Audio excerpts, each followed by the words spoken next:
चलिए जी, एसए 250 हम लोग शुरू करते हैं और ये है आपका सीए फाइनल ऑडिट का फास्ट ट्रैक बैच। एसए 250 का नाम हम लोग सबसे पहले देखेंगे। एसए 250 का नाम है consideration of law and regulation.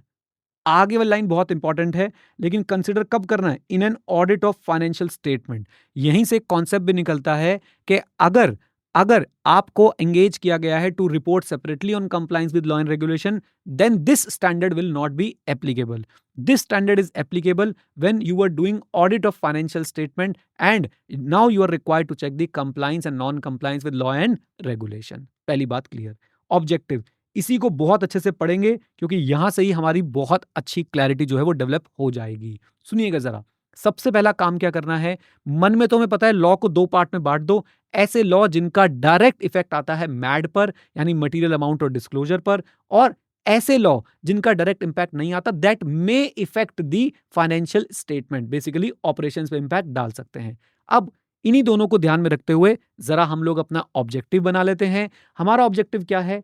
Sufficient appropriate audit evidence obtain करना है of compliance with LR.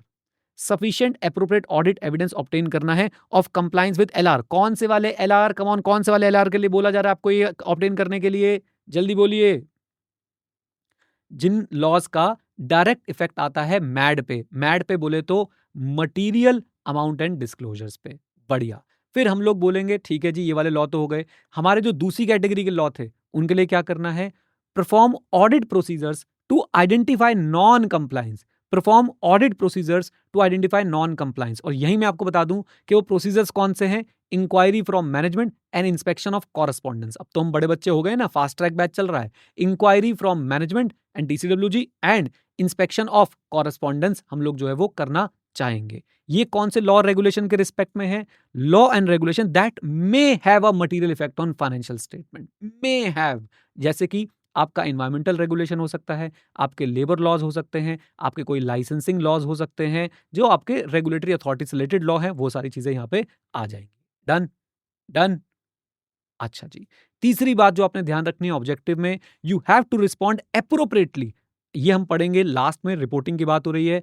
How auditor will respond to the non compliance और suspected non compliance with law and regulation which is identified during the audit. क्या objective सबको clear है? Give me a yes और no in the chat box. Objective clear है सबको? बहुत ही बढ़िया. बहुत ही बढ़िया. अब सेकंड पार्ट हम लोगों ने क्या पढ़ना है इसका? बहुत सिंपल सी बात. Who is responsible for compliance with law and regulation? Management और ऑडिटर. हाँ जी, मैनेजमेंट और auditor. Come on tell me. तो मैनेजमेंट विद छत्र छाया. छत्र छाया बोले तो with oversight of TCWG. Management with oversight of TCWG is responsible for compliance with relevant law and regulation. Is that clear? बोलिए. अब आता है पारस वाला question. Very important question for your exam. इधर देखिए. मैनेजमेंट कौन सी पॉलिसी प्रोसीजर बनाएगी या कौन सी पॉलिसी प्रोसीजर इंप्लीमेंट करेगी जो असिस्ट करेंगे इन prevention and detection of non compliance with law and regulation? Management कौन सी पॉलिसी प्रोसीजर बनाए जो असिस्ट करेंगे मैनेजमेंट को to prevent and detect the non compliance with law and regulation? I hope सबको याद है. मैं बोलना शुरू करता हूं. सबसे पहले रजिस्टर बनाएंगे किसका? एप्लीकेबल लॉज का एंड कंप्लेंट्स एटसेट्रा का. फिर हम लोग क्या करेंगे? रजिस्टर तो बना दिया. फिर हम लोग ऑपरेटिंग प्रोसीजर्स बनाएंगे ताकि लॉ से कंप्लायंस हो सके. ऑपरेटिंग प्रोसीजर का छोटा भाई इंटरनल कंट्रोल सिस्टम्स बनाएंगे ताकि लॉ से कंप्लाई हो सके. अच्छा, 3 पॉइंट्स हो गए. उसके बाद लोग मानेंगे थोड़े ना, क्या चाहिए? कोड ऑफ कंडक्ट बनाएंगे. कोड ऑफ कंडक्ट पे फिर ट्रेनिंग देंगे. फिर ट्रेनिंग देके हम लोग कंप्लायंस जो है वो इंश्योर करेंगे कोड ऑफ कंडक्ट का by taking action against the violation. और ऑर्गेनाइजेशन बहुत बड़ी है तो हम लोग लीगल एडवाइजर्स हायर कर लेंगे. आइए क्विकली. सबसे पहले हम लोग रजिस्टर मेंटेन करेंगे सिग्निफिकेंट लॉ रेगुलेशन का और कंप्लेंट्स का. दूसरी बात, हम लोग लीगल रिक्वायरमेंट्स, हमने रजिस्टर तो मेंटेन कर लिया, अब ऑपरेटिंग प्रोसीजर बनाएंगे फॉर व्हाट? कंप्लायंस. तीसरी बात, इंटरनल कंट्रोल. एवरीवन मेरे साथ. इंटरनल कंट्रोल बनाएंगे, appropriate internal control system so that compliance हो सके लॉ एंड रेगुलेशन के साथ. Then we will formulate a code of conduct. उसे डेवलप करेंगे, पब्लिश करेंगे यानी सबके साथ शेयर करेंगे और उसे फॉलो करने की रिक्वेस्ट भी हम लोग देने वाले हैं. ट्रेनिंग. ट्रेनिंग करेंगे एम्प्लॉयज की कोड ऑफ कंडक्ट पे और इंश्योर करेंगे that they understand what is code of conduct. Compliance with code of conduct. Monitor करेंगे कि भाई कोड ऑफ कंडक्ट कंप्लाई हो रहा है या नहीं हो रहा है और एप्रोप्रिएट एक्शन लेंगे ऑन वायलेशन. अगर हम लोग, ऑर्गेनाइजेशन बहुत बड़ी है, बहुत सारी लीगल रिक्वायरमेंट है, तो हम लोग लीगल एडवाइजर्स को भी हायर कर सकते हैं which will assist us in monitoring the legal requirements. Done. आइए देन क्या इसके ऊपर क्वेश्चन था क्वेश्चन बैंक में? Answer is yes. पारस वाला क्वेश्चन आप लोग देख सकते हैं, बहुत इंपॉर्टेंट क्वेश्चन था, मिस मत करके जाइएगा। देन आ जाइए potential effect on inherent limitation, जरा साथ में जुड़िएगा। हमने ऐसे 200 पढ़ा था, 200 में आइला पढ़ी थी। आइला का लास्ट पार्ट आता था कि देयर आर सर्टेन मैटर्स जहां पे इनहेरेंट लिमिटेशन का पोटेंशियल इफेक्ट ऑडिटर की ability to detect material statement पे ज्यादा होता है। वो चार बातें क्या थी? फ्रॉड था, related party relationship and transaction था, लॉज था, और साथ साथ में आपका गोइंग कंसर्न था। सारे ऐसे ही बोल दूं, फ्रॉड वाला 240, रिलेटेड पार्टी 550, आपका law regulation 250 and going concern is 570। यहां पे हम लोग क्या पढ़ रहे हैं? 250 के कॉन्टेक्स्ट में। तो हमने आइला का रेफरेंस ले लिया, तो आइला में क्लियरली लिखा हुआ था कि भाई compliance with law and regulation के केस में इनहेरेंट लिमिटेशंस का इंपैक्ट ऑडिटर की ability to detect material statement पे ज्यादा होता है। अब आपसे रीजन पूछे जा रहे हैं ज्यादा क्यों होता है, तो नंबर 1, एक लॉ या अनेक लॉ? अनेक लॉ यानी many laws are there. Number 2, भाई it is design to, the non compliance is design to conceal. Okay, and तीसरा हम लोगों ने क्या पढ़ा कि एक एक्ट नॉन कंप्लायंस है या नहीं, it's a matter of legal determination. Okay, बोलो हाँ कहना, कम ऑन जल्दी बोल दो। यस सर, आओ रीडिंग भी करवा देता हूं। So there are many law regulation focusing on operation and operational aspect, and auditor भाई हर लॉ का इंपैक्ट फाइनेंशियल रिपोर्टिंग पे इवेल्युएट नहीं कर पाता, क्योंकि वो हो सकता है फाइनेंशियल स्टेटमेंट पे डायरेक्टली इंपैक्ट कर ही ना रहे हो। आइए, बहुत सारे लॉ हैं जो ऑपरेशनल एस्पेक्ट पे फोकस करते हैं rather than financial reporting, and these may not be reflected in financial reporting system. Design to conceal, non compliance जो है वो छुपाई गई हो सकती है through deceitful practices like collusion, forgery, manipulation, making detection challenging.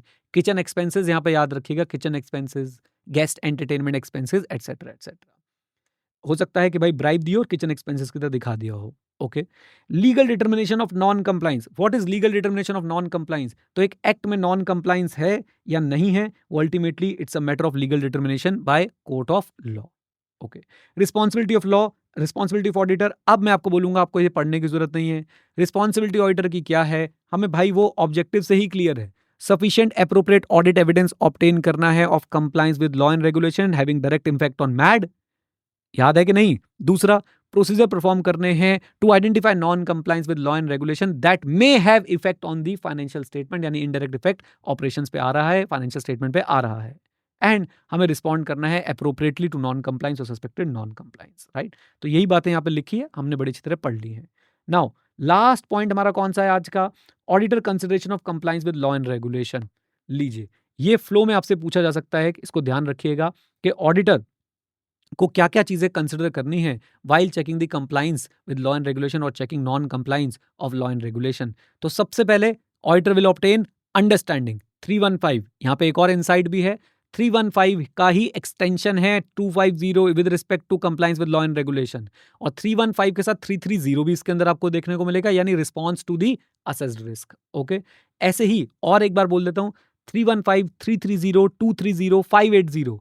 230 is audit documentation, 580 is written representation. These are generic standards and इनके आपको स्पेसिफिक एप्लीकेशन जो है वो बाकी एरियाज में कैसे होते हैं वो अलग अलग स्टैंडर्ड में देखने को मिल जाते हैं। ओके, आइए जरा जनरल अंडरस्टैंडिंग की बात करते हैं। हम लोग लीगल और रेगुलेटरी फ्रेमवर्क का अंडरस्टैंडिंग लेंगे और एंटिटी कैसे कंप्लाई करती है। टॉपिक कनेक्ट करो, एंटिटी कैसे कंप्लाई करती है, मतलब यहाँ पे हम वो वाली बातें बोल सकते हैं, रजिस्टर मेंटेन होता है, ऑपरेटिंग प्रोसेस बनाए हैं, आईसी बनाया है, सारे रिवाइज करा दो, कोड ऑफ कंडक्ट बनाया है, ट्रेनिंग करी है, कोड ऑफ कंडक्ट का कंप्लाइंस कराया है, और लीगल एडवाइजर हायर करे। डन? अच्छा जी। देन इसके बाद सफिशिएंट एप्रोप्रिएट ऑडिट एविडेंस, वही दो लॉ में बांट दिया था, अगले दो स्टेप लॉ से रिलेटेड ही है। The laws which have direct impact on the material amount and disclosure, the auditor is going to obtain sufficient and appropriate audit evidence with respect to compliance with such laws. अच्छा जी। And next point क्या आएगा? Audit procedure to identify instances of non-compliance. कौन से laws के respect में? ऐसे laws के respect में that may have material effect on the financial statement. That may have का wording आप समझ गए? Operations पे impact डाल सकते हैं, license पे impact डाल सकते हैं, आपको जैसे चाइल्ड लेबर लॉ है, इन्वायरमेंटल लॉ है, एटसेट्रा एटसेट्रा। ओके, इन लॉज के लिए क्या प्रोसीजर करना है? We will perform audit procedure to identify non compliance with law and regulation that may have material effect on financial statement. अब वो कौन से प्रोसीजर्स हैं? Number 1, inquiry from TCWG and management and inspection of the correspondence with relevant licensing और regulatory authorities. Done? नीचे मैंने एक statement लिख दी थी कि ऐसे लॉज के साथ अगर नॉन कंप्लाइंस होगा तो अल्टीमेटली उसका इंपैक्ट आ सकता है फाइन्स के रूप में, लिटिगेशन के रूप में और अदर कॉन्सिक्वेंसेज के रूप में, और उसका कॉस्ट जो है आपको फाइनेंशियल स्टेटमेंट में प्रोवाइड करनी पड़ सकती है। I hope you all know the concept of contingent liability. Now अगला पॉइंट, प्रोफेशनल स्केप्टिसिज्म। तो during the audit auditor should remain alert to the possibility of the other audit procedure applied may bring instances of the non compliance। मतलब auditor जब audit process लगा रहा है, for example he was reading a contract for the revenue recognition, he must remain alert कि कहीं पे कोई non compliance का इंस्टेंस ना दिख जाए या सस्पेक्टेड नॉन कंप्लाइंस ना दिख जाए with law and regulation. So auditor must remain alert so that no instance of non compliance or suspected non compliance is overlooked by him। तो ही शुड रिमेन अलर्ट कि भाई overlook ना हो जाए। Okay, finally हमारे पास क्या आ गया, written representation. किससे लेंगे, मैनेजमेंट एंड टीसीडब्ल्यूजी से।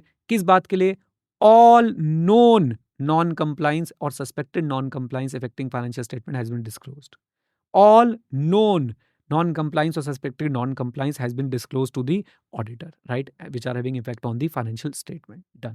जाने से पहले एक क्वेश्चन जो मैंने आपको आज के लिए रिकमेंड किया है वो जरूर करके जाइएगा। कौन सा क्वेश्चन था वो, हमारा सोशल मीडिया वाला क्वेश्चन। ये जरूर करना है। आप ऑडिटर हैं सोशल मीडिया कंपनी के। Government is tightening the noose around the companies operating in this segment by bringing in a maze of regulatory legislation to protect the interest of user. Line के बारे में मैंने बताया था, readers और जो comprehend कर पाते हैं रीड करके, दे आर रीडर्स। रीडर्स जो कॉम्प्रिहेंड कर पाते हैं, और एक और बात ऐड करते हैं, जो अप्लाई कर पाते हैं उस रीडिंग को, दे आर लीडर्स। तो याद रखिए यहाँ पे आप लोगों को लैंग्वेज समझनी जरूरी है। आप कैसे प्रोसीड करेंगे to verify that company's compliant with new regulatory requirement. ध्यान से, बहुत चतुर हैं। ऑडिटर कैसे प्रोसीड करेगा ये चेक करने के लिए कि भाई कंपनी जो वेरीफाई करती है नई लीगल रिक्वायरमेंट से, पारस क्या करेगा हमें वो चेक करना है कि पारस ने वो किया ही नहीं। पारस याद है? हेलो, बता दो, पारस याद है कि नहीं दुष्टो? तो पारस को जो जो काम सौंपे गए थे वो सारी चीजें हम लोग जो है यहाँ पे क्या करने वाले हैं, चेक करने वाले हैं। ओके, आ जाओ। तो वो सारी बातें हम यहाँ पे लिखेंगे। एसए 250 भी हम कोट करेंगे। एक खास बात इस क्वेश्चन के अंदर जो मुझे लगी वो था इसका सेकंड बुलेट। क्या बढ़िया क्वेश्चन है, और इसी लेवल के क्वेश्चंस आपको एक्सपेक्ट करने चाहिए। इसी का बच्चों रौद्र रूप, अभी ये 3-4 लाइन का है ना। याद है कल अरिहंत वाला क्वेश्चन किया था हमने, अरिहंत वाला, वो लंबा चौड़ा क्वेश्चन, इसी का एक लंबा चौड़ा क्वेश्चन बना के आंसर ऐसा ही बनेगा कि आपको लिखना पड़ेगा, पारस वाली बातें लिखनी पड़ेंगी, ये आपके एग्जाम में आ जाएगा। सेकंड पॉइंट किससे डील करता है, हमने एसए 240 पढ़ा है।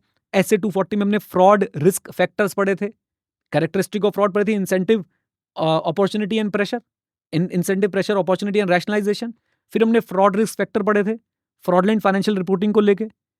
हमने एग्जाम्पल्स पढ़े थे कि फ्रॉडलेंट फाइनेंशियल रिपोर्टिंग को लेके इंसेंटिव और प्रेशर किस किस वजह से आ सकता है, जिसमें हमने कैफे कॉफी डे का एग्जाम्पल लिया था। और उसी के लास्ट लाइन थी, if there is a new requirement of law and regulation, it might also create incentive or generally it will create what, pressure on the management to do fraudulent financial reporting। वो बात भी यहाँ पे जो है इन्होंने connect करी हुई है and it is amazing। तो प्लीज इसको बिल्कुल भी भूलिएगा मत। Okay, done. तो इस क्वेश्चन को आपने लिखना, लिख के प्रैक्टिस करना है। ये आपका डीपीक्यू है, तो इसको अच्छे से आज आप लोग जो है वो प्रैक्टिस करेंगे लिख के, और लिखेंगे आंसर अपने तरीके से, क्योंकि ये ICAI का आंसर है, वो भी टेस्ट योर नॉलेज का। तो मेरे हिसाब से कॉम्प्रिहेंसिव और कंप्लीट आंसर नहीं है। डन।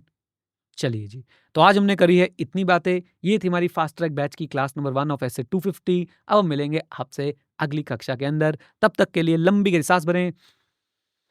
मास्टर छुट्टी, भागो दौड़ो निकलो पहुंचो, Bum boom boom boom boom boom boom. Bye bye, take care, God bless you.